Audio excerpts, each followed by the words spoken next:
Hey podcast listeners, it's Gfire.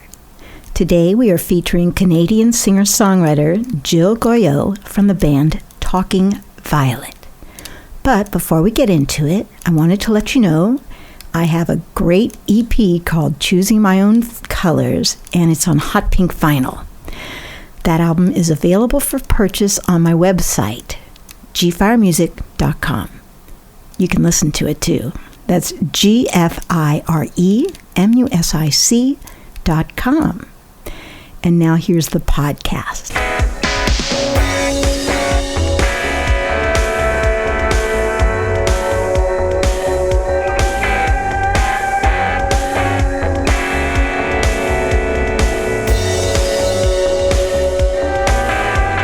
I'm glad we could meet today. That's really awesome. Where are you at right now? So I'm in Windsor, Ontario, which is right across from Detroit. Oh, Where okay. Are you? I live in Austin, Texas. Okay, cool. Yeah, the Awesome. live I've music. always been down there. You've been there? I wish. I've always wanted to go down there. Well, come on down. Yeah. All right, well, let's get into the podcast. Let's see. Where are you originally from? Are you originally from Canada? Yes, I'm originally from Windsor. I've grown up here my whole life. I was born in Southfield, Michigan, but that's only like 45 minutes from here. A lot of people in our area are born in Michigan and then are here. Yeah, my mom is a labor and delivery nurse. Okay. And she has worked in Michigan my whole life. So when she, had me and my brothers, she was like, I might as well just have you at my hospital, which has been really nice. It's definitely nice to have citizenship in both countries. There's definitely pros to that for sure. Absolutely. I wish I had citizenship in both countries. Yeah, no, it's pretty awesome. Yeah, wow, that's cool. So, okay, so your band is Talking Violet. How did you all get together? So, we've been a band for about, it's like close to 10 years now, honestly.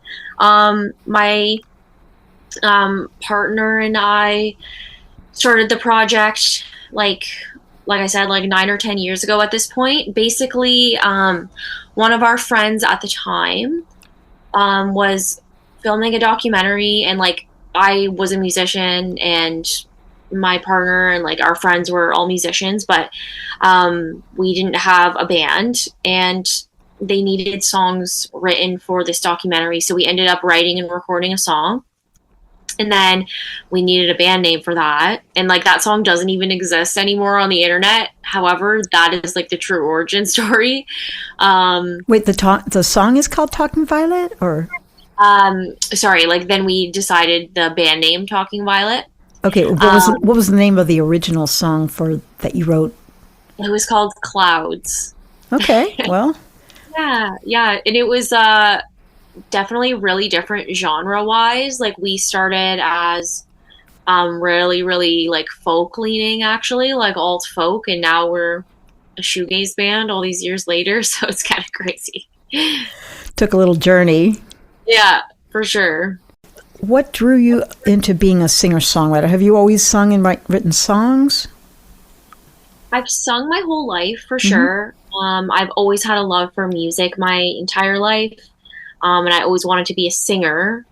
But probably in like grade 7 or 8, I really wanted to be able to like just play an instrument so that I could sing with it. So I started playing guitar and bass in grade 9. And yeah, I just kind of like slowly learned. There were some like guitar classes at my high school. So that's pretty much how I started. And I've never really like taken like extensive like theory. Like I have taken it a bit in college. But yeah, I'm definitely more of like a player so that I can support my songwriting. And I also like grew up like writing a lot just like creatively in general. So it was kind of nice like eventually to mold all of the things together into actual songs. Yes. Starting at least 10 years ago with that first one. That was your first one, really? In a couple of years before that, like I had to write songs here and there for some of my guitar classes, but I never had like recorded a song until that one that we're talking about. And your partner is in your band with you? My partner Jaden, like him and I started the band and we're still in it together. So yeah, basically have been a yin and yang over time for that, and it's had many evolutions. And our drummer Jeremy Brusso has been with us for a really long time as well. How many people in the band? So there's 4 people total. And basically like right now, like I would say like it's like our 3 core members, like Jaden, myself, and Jeremy. And we're kind of in a limbo right now with bass, but we have like a couple different people playing bass with us. That sounds like Austin. If you're a bass player or drummer, you're in like 5 bands. Yeah, for sure. Sure. That's totally definitely something I'm familiar with. Let's talk about the song. It's called Destroy. Yeah. And it sounds like you and your partner have a really good relationship, so it can't be about him. Yeah, no, it's about friendship loss. Oh. Yeah, and it's just about like accepting that like sometimes there's people that you really love and you care about and you want the best for them, but it doesn't make sense for you to be in each other's lives forever. And I think it's just like, kind of like the seasons of life kind of thing, where it's like there's some people that you at one time like might think like I'm gonna be friends with this person forever, like we're gonna grow old together and that kind of thing, but it just doesn't necessarily end up happening, for better or worse, or whatever. Yeah, for whatever, exactly. Yeah, I can totally relate. I've got people that I thought were going to be in my life forever, and they're gone. They're in the wind. I don't know where they are, but you kind of have to roll with it and see, what makes sense at this point in my life. Yeah, exactly, for sure. And it's a lot of people that have like left Austin, so I just haven't kept up with them, or they didn't feel like it was strong enough to keep up when they're living so far away. And I don't know. Honestly, I don't know all the time. I was like, okay. Were you born in Austin? I was not. I was born in Baltimore. Oh, okay. Yeah. When did you move to Austin? I moved here in the mid-'90s because there's not a huge music scene in Baltimore. I mean, you can do it.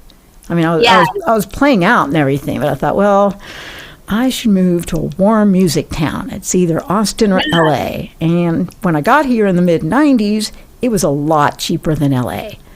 And now it's kind of a lot more expensive than it used to be, but I don't know, I'm used to it now. Yeah, for sure. That's really cool. Well, at this point, I'm going to say let's let the listeners listen to your song, Destroy, by Talking Violet.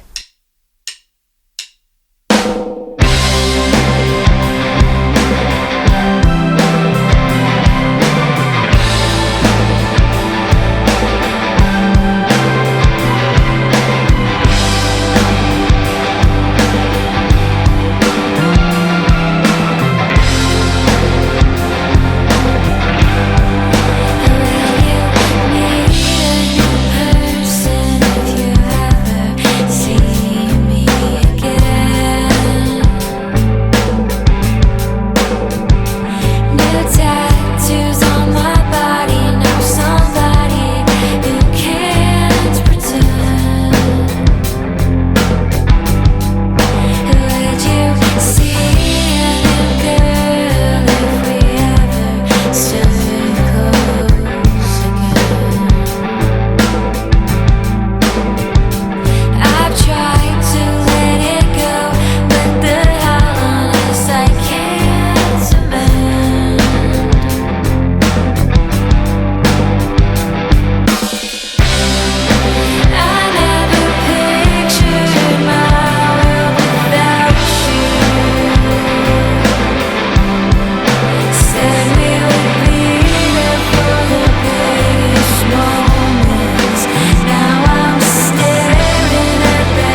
Yeah, I think your bio, I think they called it Dream Pop.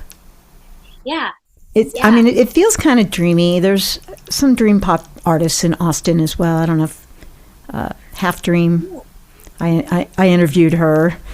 Oh, cool. Cool. I'll have to look that up. Yeah, it's called Half Dream, and they're really a great dream pop band. Oh my gosh, that's awesome. Yeah. Are you in a band? Are you in a bunch of bands? No, I am a solo artist at this point. Okay. I kept trying to make bands work, and then they'd all fall apart. And I love electronic music, and I'm like, you know what? Yeah. I can just make beats, and I can sing along with my beats or play a little piano or whatever. So I just got tired of bands falling apart, and I just evolved into a solo artist. So cool. And there's so much that you can do, like, on your own, like, especially now, right? Like you're saying with like electronic stuff, and yeah, totally. That makes sense to me. That's fun. It is fun. I mean, I don't have to worry about getting the band back together. Yeah, for sure. You're like, I'm not myself and I. Exactly. So I do have a sound man that I work with a lot, and so he knows my beats and everything, so he's able to make it sound really great. Yeah, for sure. That's awesome. Good yeah. Well, so how many records have y'all put out? So or singles or whatever? Yeah, we've done an EP, a full length, a second full length, and we've done 2 singles recently. And going into the new year, we're going to do some more singles. Like, we've obviously like done the album route, and that's always like the ultimate goal. I think just for now, like, we just want to kind of feel it out and keep like pushing out singles and just keep writing and just see how that goes, and hopefully like release singles like into the summer of next year. And I'd love to like play some festivals, and do some traveling would be great. How do you get into festivals? Like, do they call you? Do you apply? How do you make that happen? It's definitely all application, and like, it's so many will say no for sure. So it's always exciting when you can get into one. There's a festival that we're playing in March called New Colossus Fest, and it's in New York. I'm really excited to play in Manhattan? Yeah. In the city? Wow. That's exciting. I've not performed in New York City yet. Oh my gosh. I've only done it once, and it was really fun. Definitely. Wow. Well, that's pretty cool. Yeah, I guess that is what it is. So you just apply, and mostly get rejected, and then one will come through, and you're like, yes. Yeah, exactly. Do you have any like career highlights to this point? Yeah, I would say, like, honestly, like, for me, I love traveling. So, like, anytime that we've been able to travel and play shows, that has been a huge highlight for me. Like, we, like I, like, was just saying, like, we've gone to New York, and LA was a really cool experience. And, like, even, like, Chicago, which isn't too far from us, is, like, 4 or 5 hours from us. They have a really nice, like, ambient, dreamy kind of music scene. Wow. Yeah, it's pretty cool. That's amazing. Honestly, like, I think building, like, our last record was definitely, like, a career highlight. It was just really cool to be able to, like, build, like, the whole world out of, like, a record and, like, conceptualize it, and like be able to like actually like hold it like a vinyl in your hands. Yeah, really, really cool. Awesome. Okay, so Lydia works as PR for you, right? Yes. And that's how I heard of you in the first place. And because she's in England, right? Yeah. And how did you find her? Or she found you again? I'm always curious about the connections. Yeah, for sure. Well, I had been shopping around a bit for some PR like help, and she was like recommended through like someone that I work with like for marketing. They're called Flying Colors. Our like team, Matt and Joey, from there had heard that Lydia like had really great work and was just like a great person to work with. So I reached out to her, and I just out of everyone that I talked to, I just really like connected with her the most. So yeah, so she like agreed to be on board, and we've done a few campaigns with her now, and she's awesome. Now, do you have some sort of sponsors or record company or anything? How do you pay for everything, basically? I would say that like 90% of it is like just self-pay, which is definitely like challenging. And I think that's why a lot of people don't stay in the industry for like decades, right? Every once in a while, like you're able to like secure like grant funding and those sort of things. But like it's like none of those things are really gonna come in time for you to pay them. It's a lot of like paying yourself back if you're lucky to get like a grant like that. Like, going into the new year, we're planning on recording like in the first couple of weeks of the year, and like a grant that we applied for to help us pay for that, like the results don't come out until March, for example. Okay, got it. So fingers crossed. But yeah, I think that like obviously like most like independent like artists feel that of like it's a lot of just like funding for yourself, honestly. It's not all of it. Do you work some sort of day job at all? I do. I'm actually like in the middle of, I just got a new job. But I like the last 3 years I've worked in a low barrier women's shelter. Oh, wow. And now I work for another like gender-based nonprofit agency where I'm helping victims of intimate partner violence. Whoa.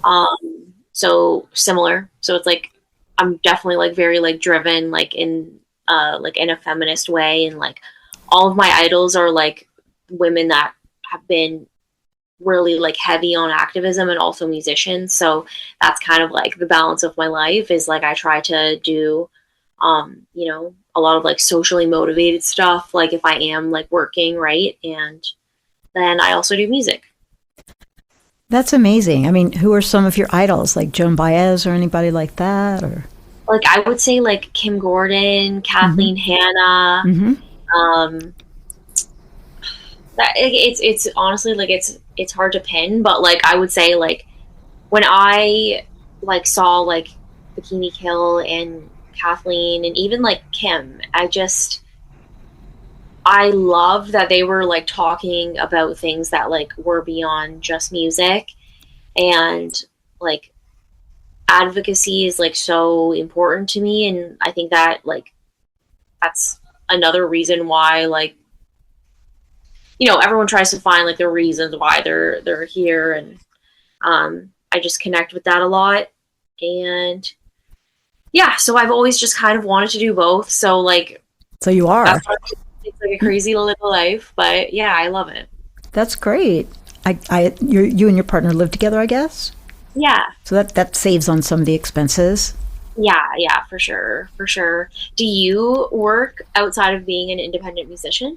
I teach 6 days a week. I teach singing, piano, songwriting, and folk guitar. So that's my main source of income.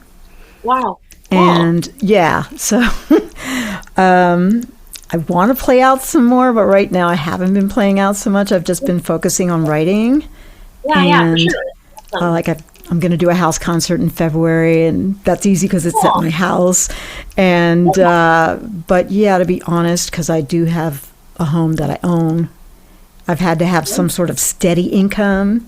Of course, yeah. Do you have like private lessons, or do it's all private? It's all private lessons. Wow! So you had to build that over time. I built it over time, yeah, over more than 2 decades. So.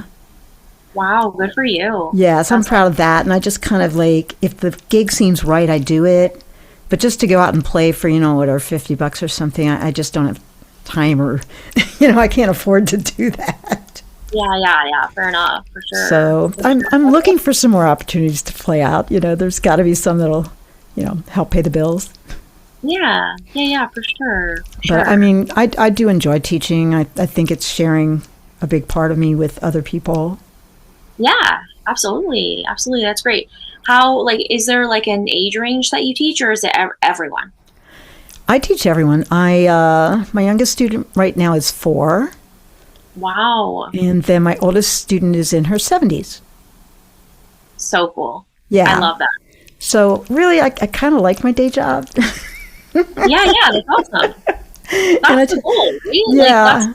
You don't want to be doing anything in this life that you don't love if you don't have to. And if you have the opportunity to do something that you really enjoy, that's amazing.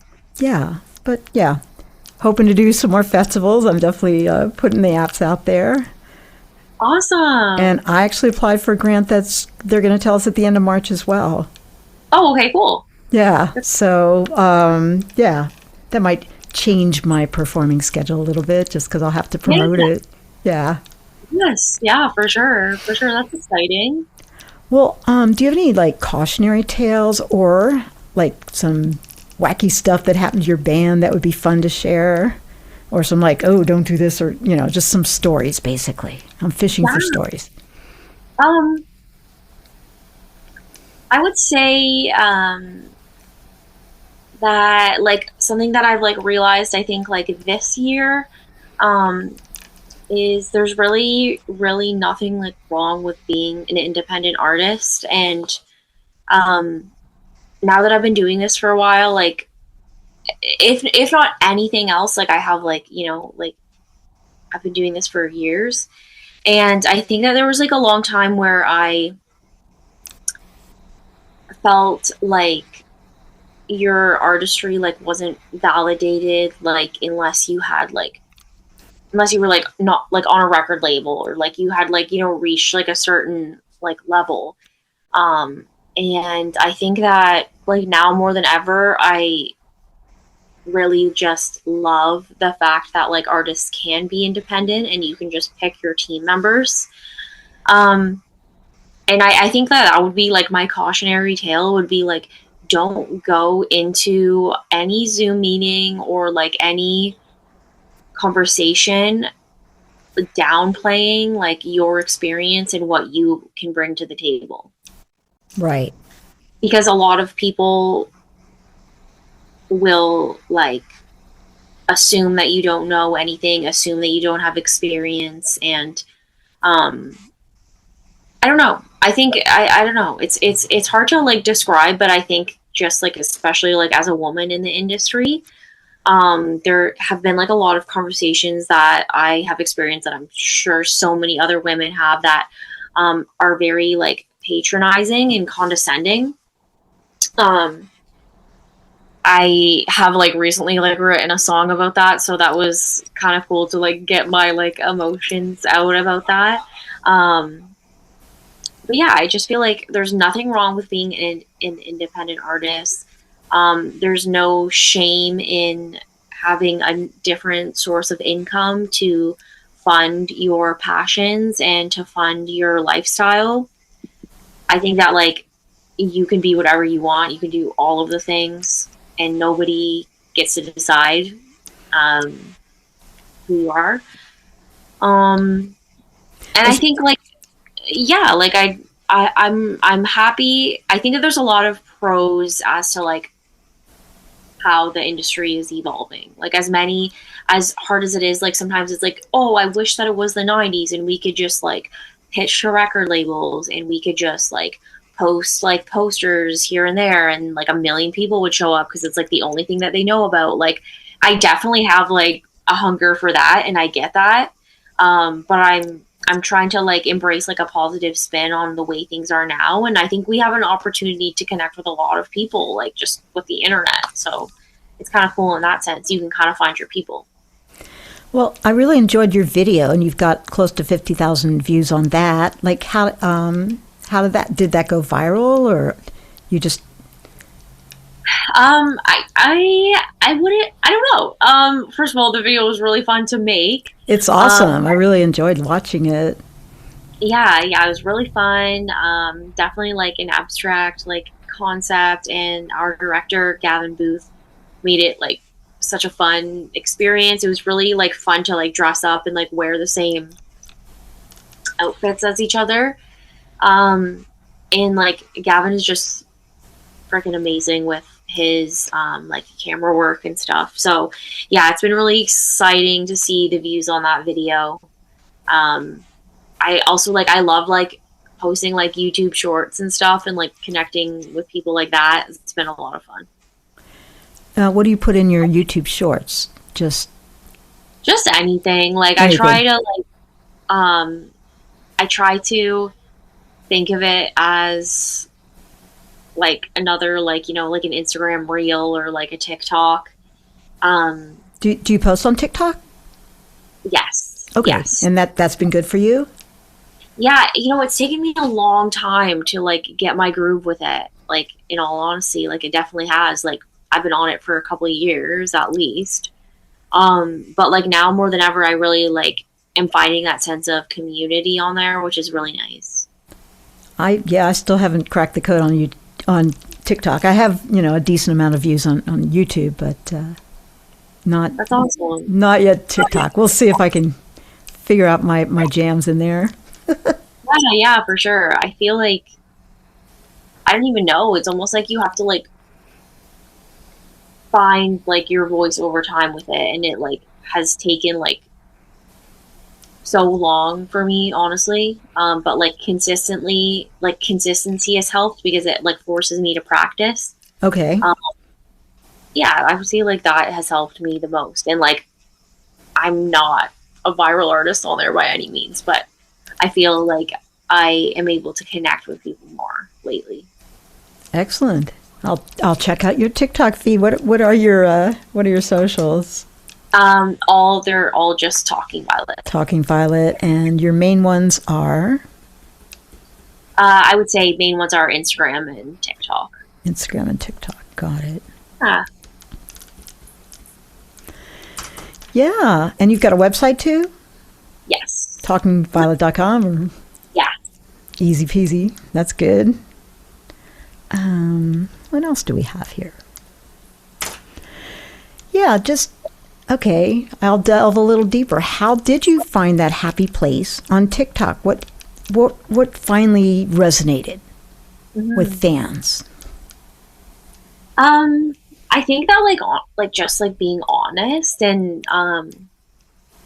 do you talk about your advocacy, or do you talk about? Yeah, like I started being a bit more honest about like what like day to day looks like being an independent artist, and I wasn't like 5 years ago. I would have like never like gone on like the band page and be like, I work full time, and you know what I mean? Because I would be like, oh, like that's gonna make it seem like I'm not like a serious artist. But right. But now I'm like, this is just me. This is how I'm making it work, and I've just talked about that a little bit more on TikTok, and it's been cool because if anything, if I would have seen someone say that like 5 years ago, I would have been like, I would have felt like relieved being like, oh, okay, like that's okay that I'm doing that, you know? Not the only one that's doing that. Yeah, exactly. So that's been cool, and I think like finding like other like bands and other accounts like in my like genre, and like trying to like connect with those people has been fun. Yeah, I think it's just like a little bit of like a medley of everything, but consistency has definitely helped a lot. And how often do you post? I would say like ideally most days of the week, I would say. Oh, almost every day on TikTok. Yeah. Wow, that is a commitment. Yeah, almost every day. If I can. Yeah. And like this week I have not done that. It's holidays time, you know. What's that, sorry? It's holidays time right now, so yeah, you know, yeah, exactly. You can take a little vacay. And where are some of the places you've traveled to besides New York? Did you get to Europe or anything, or do anything? I haven't gone to Europe. I would love to. That's like one of our like main places that we're hoping to go. Yeah. We really do want to go to Europe. That's like our next big goal. Yeah. I think for like our genre too, it would be cool because like there's a lot of history there with shoegaze and those kind of sounds. So that'd be awesome. And I've also never been to Europe, period. So I would love to go. Oh, wow. Yeah, I got to play in Cannes in France. Wow, I that's know. so cool. I mean, I did a whole Kickstarter to raise money so I could go play in France, and What was the opportunity like? How did that come about? I am trying to remember who first got me interested in it, and I just kept digging and digging, and like, well, what is it going to take to play at Midam? And wow, that's a good question. Like you just had like was there like a specific venue that you wanted to play at, like you're saying, or? No, it's just a big festival, basically. Oh, okay. And so you just apply, and then if you get to do it, then you get to do it, but you have to pay for your transport and your lodging and your food and everything else, but they give you a nice showcase at a nice club, and you're playing in France, and there's, That's so cool. hundreds or thousands of people milling around watching all the bands, and also networking. It's a big networking thing. I can't say I've, any of it has turned into money for me or anything, but it was really fun and a good experience. Absolutely. What is the festival called? Midem, MIDEM. It's it's like a music business festival. Cool. So it was interesting to see how the business aspect would do a conference, because I don't know, it was fun. Yeah, that's great. Yeah, so I'm like, well, where could I go next? Yeah, for sure. What would be your dream place? Oh, my dream place to go? Wow. Yeah. And play?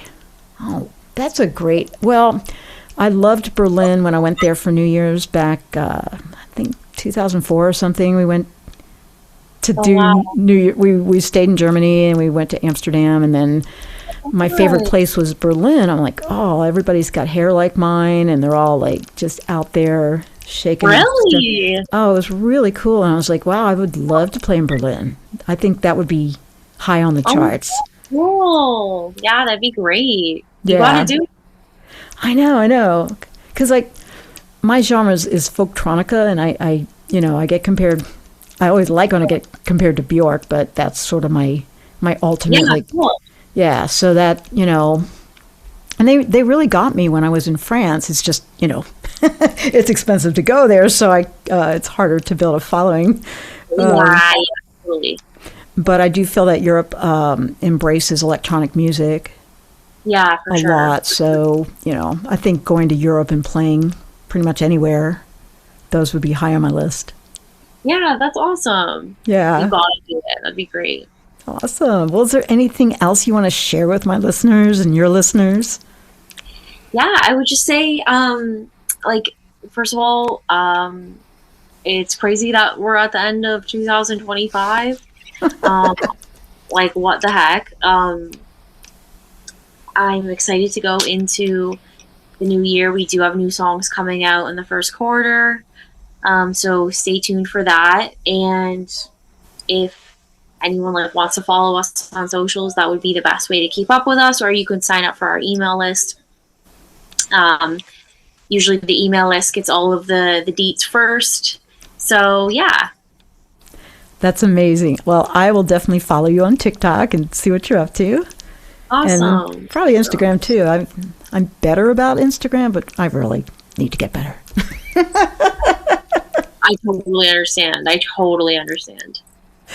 Well, it's been a pleasure to meet you, Jill. And Yes, thanks a lot. thanks so much.